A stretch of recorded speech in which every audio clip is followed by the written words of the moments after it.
Hey, it's Ed. Welcome to bonus material, CxO Bach, the cocktail reception or conference reception. So I wouldn't think this episode would be necessary, but the impetus for this was what just happened at the last conference I attended and about to hit another major conference. So I thought we should get this out just in case it helps one person. Because who I feel sorry for the most are other salespeople, professional salespeople who are trying to help people and companies, organizations, hospitals, health systems, practices. And because of the behavior that I'm about to share, they get sort of put in that same bucket. And it's very, very unfortunate.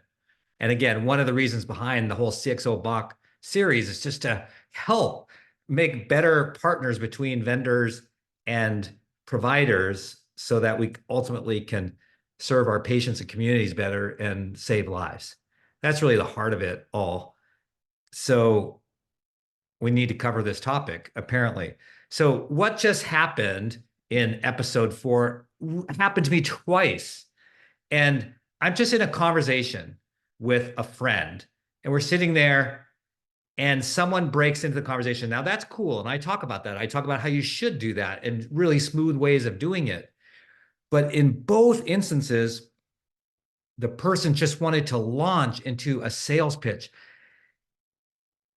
You can't believe this happens still today. I mean, it just blows my mind. Even the memory, I can see this person, one in particular, crystal clear still in my mind, how he came up. And at first I thought, okay, cool. This is what I want people to do. We have to build community, welcome one another, meet other people, and learn from one another, and just fellowship and have fun as well.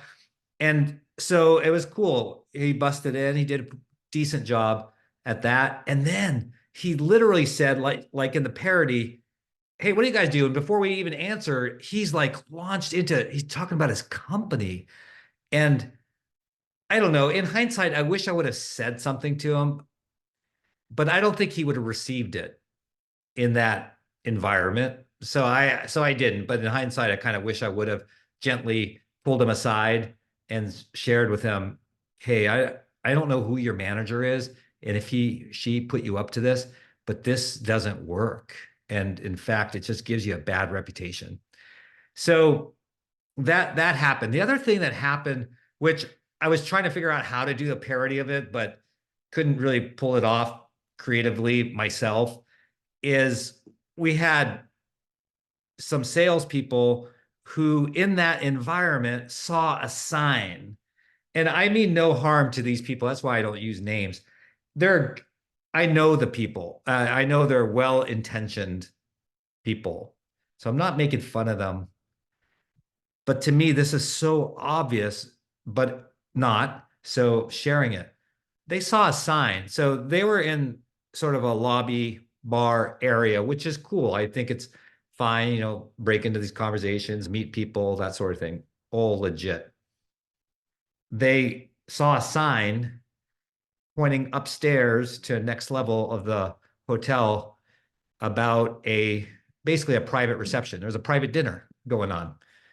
And not only was it sort of an exclusive thing where not only did you need a badge, but was very specific to a particular organization and to a particular function within that organization. Again, I don't want to get too specific because I'm not trying to put shame on that person or their company, but I do want you to have enough understanding of what I'm talking about here.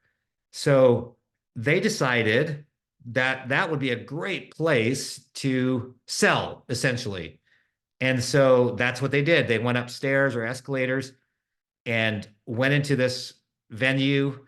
And the thing that makes it even worse, not only was it a badged private event, and then another level down where you had to be part of this specific cohort, but it was also sponsored by a couple vendors. So there's a couple vendors that paid a lot of money to sponsor and have exclusive rights to being there. So in comes my friends, and they are associated with me, and they start selling. And again, well-intended, lovely people, but man, you can't make this up. So the point here in trying to be educational and help people is in these cocktail hours, these receptions, meet people, just get to know people. Don't sell because no one is buying at a reception. I've literally had people open up it was an iPad and start, I had finished the talk. I mean, this is even crazier. So I remember writing an article about this, a blog, like, don't sell me, bro. Because back when I wrote that, it was don't phase me, bro, was a popular thing that people would say. And it's like, don't sell me, bro or sis. Don't sell me. No one wants to be sold to at a reception. Are you kidding me? It's the worst thing. Like, I'll never do business with that person. I'll never do business with that person. And so that's your risk. You think, oh, well, maybe I'll get some business. No one's at the reception to talk about business. All right. They're there to catch up with friends, find out what's going on, meet new people, not buying stuff. I don't know how much more emphatic I can be. And certainly never, ever, ever go into an area where you aren't supposed to be. So if you're supposed to be badged, no badge, don't go. If you're badged and it's a badge place, but it's like a sub meeting invite only, don't go.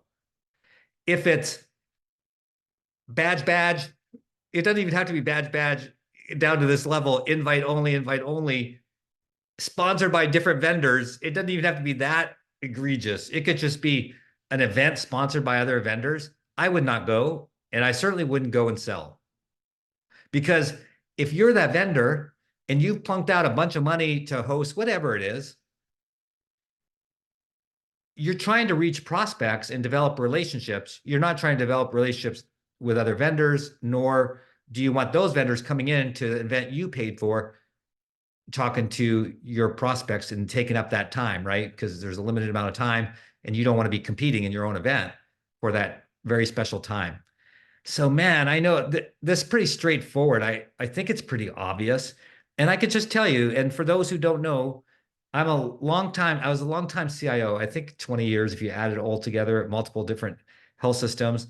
Been in the industry for a while. Then I was a CxO, CEO, CDO of consulting firms, global consulting firm. And I understand both sides pretty darn well. I was responsible for all the P&L. I get it. I understand sales and wanting to have access to people. And now I'm a trustee of a couple of health systems.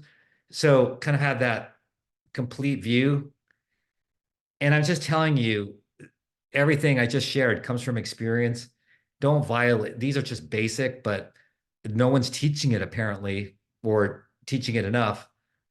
So don't violate those things. Just meet people. I say love a lot. Love on people, care about people. The other stuff will follow. You have to play the long game for sure, and do it with the right heart. And eventually it'll pay off. So I hope that helped. And I hope it was sort of funny. But at the same time, it's one of those things that you hearing this, some of you will be like, no way, that could never happen. Oh, yeah, it happened. And I almost think that those things happened on the same night. Could have been. All right. Thanks for watching. If any of this is interesting to you, and if I can be of any service to you, you can go to my website, www.marksadvisory.com. There's a lot more information about what I do and the services I offer. And if it fits, we'll work together. If it doesn't, we won't. It's not a big deal. All right. Take care.